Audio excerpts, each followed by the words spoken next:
الكفتة الاقتصادية، ايه رأيكم؟ بصوا، من ربع كيلو لحمة تقدري تعملي شوية كفتة، حاجة كده عسل عسل عسل عسل. الكفتة الاقتصادية بصوا جمالها، بصوا جمالها، حلوة جدا، طرية قوي قوي قوي، بمكون واحد بس موجود في البيت. تقدري تعملي احلى كفتة لولادك. بصي بصي قد ايه طرية، بصي جميلة جدا جدا جدا. يلا بصوا بصوا من طراوتها اتكسرت ازاي، جميلة جدا. يلا ندخل الفيديو نشوف عملنا الكفتة دي ازاي، يلا بينا. السلام عليكم ورحمة الله وبركاته، ازيكم يا احلى اخوات، عاملين ايه؟ يا رب تكونوا بخير. تعالوا نعمل وصفة حلوة جدا اقتصادية. تقدري متحولي من ربع كيلو لحمة مفرومة لنص كيلو او كيلو الا ربع كمان. نعمل كفتة بطريقة اقتصادية حلوة جدا، بحاجة موجودة في كل بيت. ايه هي يا لولو؟ تعالي يلا اقولك. بصي هنا جبت ايه؟ جبت بولة فاضية، دي مية البصل اللي احنا هنستخدمها في تصبيع الكفتة. هنبعدها كده شوية. هنا عندي بصلاية مفرومة، واخده طبعا شلت الميه، وعليها قرن فلفل حار مفروم برضو، تقدري تستبدليه برومي مفيش مشكله. تمام. هنجيب بوله، بسم الله الرحمن الرحيم، وهحط انا عندي هنا نص كيلو من اللحمه. نص كيلو من اللحمه، انت تقدري تعملي بربع كيلو، يعني نقدر نعمل ده بربع كيلو، بنص كيلو، بكيلو، زي ما انت عايزه. احنا هدفنا ان احنا هنعمل وجبه اقتصاديه وطعمها حلو، وما تكلفناش حاجات كتير او فلوس كتير. طيب اللحمه هي مفرومه، هنزل عليها بالبصلايه، بصلايه نص كيلو، خد بصلايه حلوه كده، نزلت عليها بالبصل، وهنزل عليها بالمنتج بقى، او قصدي الحاجه اللي موجوده في البيت. ايه هي؟ مش بقسماط، مش هنحط بقسماط، هنحط حاجه تانية خالص موجوده في كل بيت، بطاطس. نص كيلو اللحمه دوت انا هستخدمت له بطاطسيتين، 2 حبايتين من البطاطس كده، بوزن ربع كيلو. مسكتها غسلتها وقشرتها وقطعتها وسلقتها كويس وهرستها، وهنزل كده على اللحمه بربع كيلو البطاطس المفروم. نص كيلو لحمه حطيت له بطاطسيتين بمقام ربع كيلو، بصلايه واحده حلوه كده، قرن فلفل حار او رومي زي ما انت عايزه. التوابل يا قلبي، قبل ما ندخل على التوابل هنحط ايه؟ هنحط نص معلقه كده بيكنج باودر، دي اساسي معانا في الوصفه. تمام. هنحط ايه تاني يا لولو؟ هنحط الملح، معلقه ملح كده حلوه اهي، معلقه كده حلوه.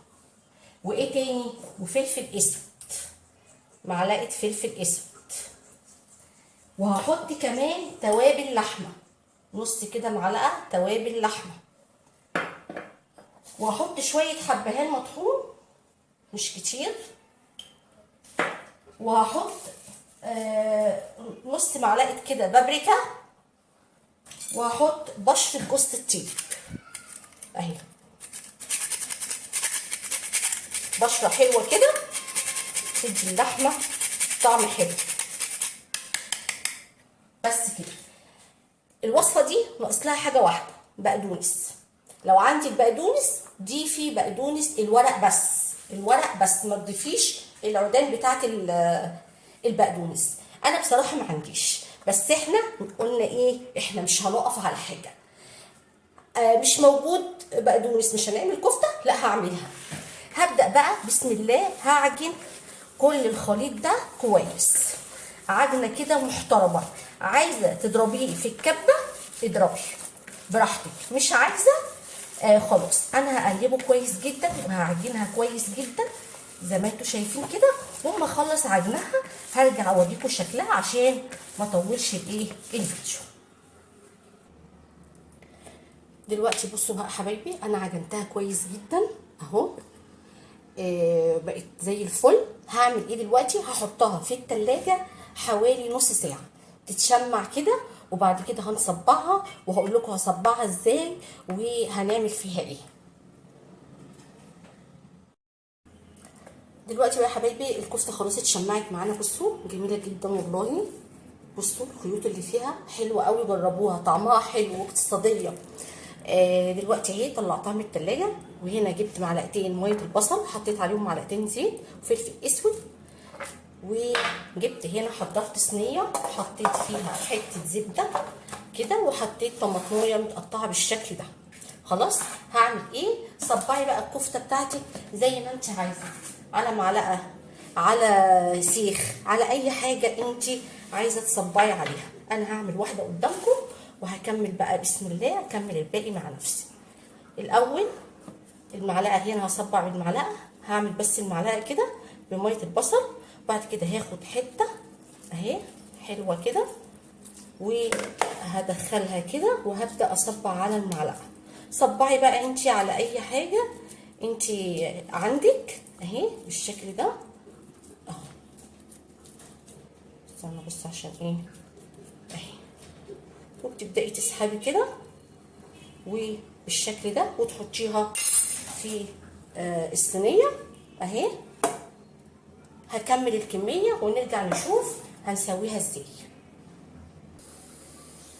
هنا بقى خلاص يا حبايبي بصوا صبعت الكفته. بصوا بصراحه كميه كبيره وطعمها حلو جدا. عملت طبعا ما عدتش كام صباع. الف هنا على اللي هياكل يا رب. هندخلها بقى مشغله الفرن، وانا كنت بصبع فيها كنت مشغله الفرن. على الرف اللي في النص هحطها ونشوفها بقى ان شاء الله عند ايه التقديم. بصوا الكفته بتاعتنا خرجت اهي، وعملت لها فحمه. والله يا جماعه ريحتها حلوه جدا وجميله جدا جدا. بصوا بصوا بصوا الحلاوه حلوه قوي طريه. بصي بصي الكفته جميله جدا حلوه قوي. بصي حاجه كده فاخر من الاخر. بصي بصي جميله جدا جدا جدا، حاجه كده عسل. ده كان فيديو النهارده، يا رب يكون عجبكم. حاجه اقتصاديه لاولادكم عشان الظروف اللي احنا فيها. وربنا يا رب يعيننا كلنا يا رب على الغلا اللي احنا فيه. ده كان فيديو بسيط اقتصادي، حبيت اشارك معاكم فكره كده بسيطه، يا رب تكون عجبتكم. ولو عجبك الفيديو حبيبتي ما تنسيش بقى باللايك والشير والاشتراك في القناه وتفعيل الجرس عشان يوصلك مني كل جديد. والسلام عليكم ورحمه الله وبركاته.